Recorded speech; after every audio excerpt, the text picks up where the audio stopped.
Diana Nabatanzi nabwe kiti avuddeyo n'ayogera finally n'agamba nti yafuna depression oluvannyuma lw'okuba nti omusajja amanyikiddwa nga Lwasa yagenda okuba nti amwogerako ebigambo, yafuna psychological torture, yafuna okulumizibwa mu mutima era ng'oba oliawo yasimatuka ebintu bingi okuli enjaga, omwenge n'ebintu ebirala ebyali bigenda mu maaso n'okuba nti oliawo bisobola okumubozaaboza.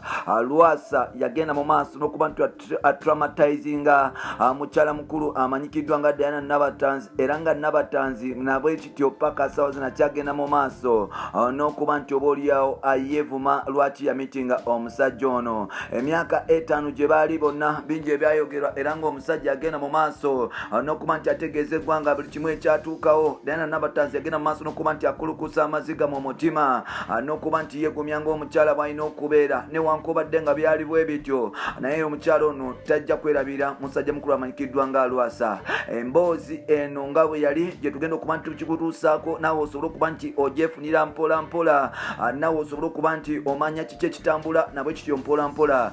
Bannayuganda abali e Kenya mugenda kubeera ne Palaso, wali mu weekend awo ali e Kenya, wali Nairobi, mpola mpola agenda mu maaso n'okuba nti akiringa musono olwekyo obanga oli mu Kenya oyagala kulabako Palaso, mwali mu Nairobi omwo agenda mu maaso n'okuba nti ali ku holiday. Still abantu bena ne mugenda kuba nti mumufuna anytime from now. Pius Mayanja Palaso agenda kuba nti akutuusaako endongo mpola mpola. London nakusomeza 23 Royal Legends Hotel agenda mu maaso n'okuba nti akuentertaininga, kuliko ne David Lutalo.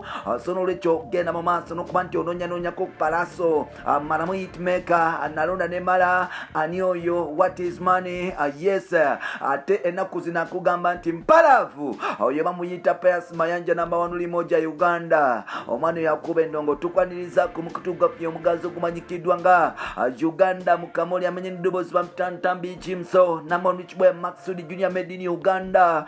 Webale kuba nti otambula naffe, webale kuba nti otwesiga, webale kuba nti osubscribinga gwe ya subscribinga ate naba kuba nti osubscribinga nkugamba nti osuba genda mu maaso n'okuba nti osubscribinga otekeko ne notification button osobola okuba nti ofuna amawulire nga bwe galina okutambula mu ggwanga lyattu Uganda. Olunaku lwaleero kuleetedde mukyala mukulu amanyikiddwa nga Diana Nabatanzi ng'akola ku BBS Telfina, ono omuzannyi wa mizannyo era nga TV star media personality omu ku bakyo abagenda mu maaso n'okuba nti obaoliawo balanda. Ono nno avuddeyo n'ategeeza emboozi onyiike n'ennaku gye yayitamu nga bamaze okuba nti bakita ne musajja mukulu amanyikiddwa nga Lwasa Kawesi Emmanuel era nga ebintu tebyali birungi ddala. Jjukira nga bakamala okwawukana emboozi agenda mu maaso n'okuba nti ekyaka era nga Lwasa yasobola okuba nti alangira Diana Nabatanzi okubeera omukyala omugumba ng'agamba nti omukyala ono nti omukyala ono tazaala nti alina ekikyamu,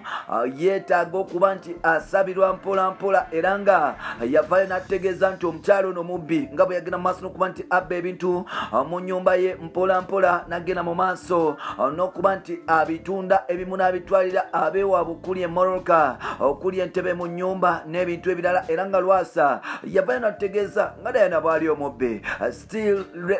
Still sex tape yagenda mu maaso n'okuba nti erikinga eyatebereza okuba nti obaoliawo musajja mukulu amanyikiddwa nga Kawesi Emmanuel yagiri behind oba yeye era nga blame zino baziteeka ku Diana Nabatanzi ng'oba oli abagamba nti Diana yagenda mu maaso n'okuba nti ate akatambi kano olw'okuba nti omusajja yali amulesewo yoyogayoga nga byonna byakabeerawo. Lwasa yagenda mu maaso n'okutegeeza eggwanga nga omukyalo ono bwe bagendanga mu nsonga z'ekikulu nti yazirikanga era nga mbu teyasobola kuba nti amunyumisa kazannyo kyovula bwe yasigala yasalawo okuba nti yatambulamu n'asobola okuba nti amulekawo system bwetyo bwe yatambula. Still ebyo bivaako mpola mpola n'avaawo n'amugamba nti omukyalo ono alina ekisiraani era nga bamuloga entafuna nti omukyalo ono alina omuzimu gw'obwavu yeetaaga kuba nti asabirwa kubanga bingi bye yamukoleranga ne bizinesi yamugulirawo so nga ate ono omukyala yagendanga mu maaso n'okuba nti azijjajjamya okuleetamu abawala banne okusobola okuba nti bazirya to nga ate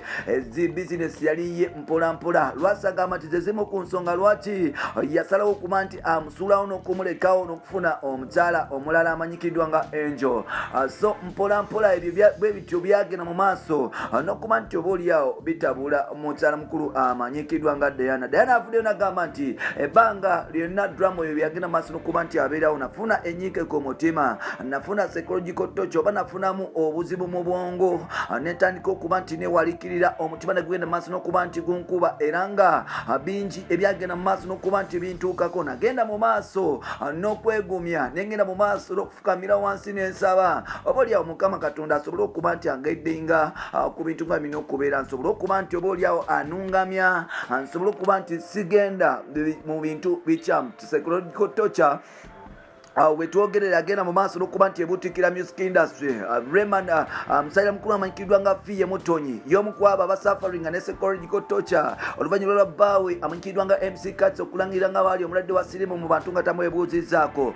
Ssaawa zino omukyala yasobola okuba nti akosa ebiragalalagala enjagano ebisigaddewo, era nga wetwogerera oli omukyala Fiye Mutonyi bagamba nti mbu oba oliawo yaddayo mu rehabilitation ebutapika okusobola okuba nti ajjanjaba obwongo. Still y'omu ku still Nina Rose y'omu ku bakyala abagenda mu maaso n'okuba nti bafuna depression. Musajja mukulu amanyikiddwa nga Daddy Andre yasobola okuba nti amusuulawo n'agenda mu maaso n'okuba nti afuna akabebi akapya, era nga waneeno Nina Rose still at the same time company gye yali asayiningibwa okukolera music oba okukoleramu ennyimba nazo amanyikiddwa nga Black Market Records agenda mu maaso n'okuba nti emujjako kye bayita content distribution account ye oyinza okugiyita distrokid oba esigaddewo YouTube ne bagikuba strike, era nga omukyalo ono ssaawa zino oba mulumira ddala. Psychological torture egenda maaso n'okuba nti mubonyabonya, era nga naye yadda ku biragala. So far yes, mukyala mukulu amanyikiddwa nga Diana Nabatanzi avuddeyo n'agamba nti yabiwona, Mukama yagenda maaso n'okuba nti abimuwonya, era nga amwebaza n'okumusaba okwongera okuba nti amugaidinga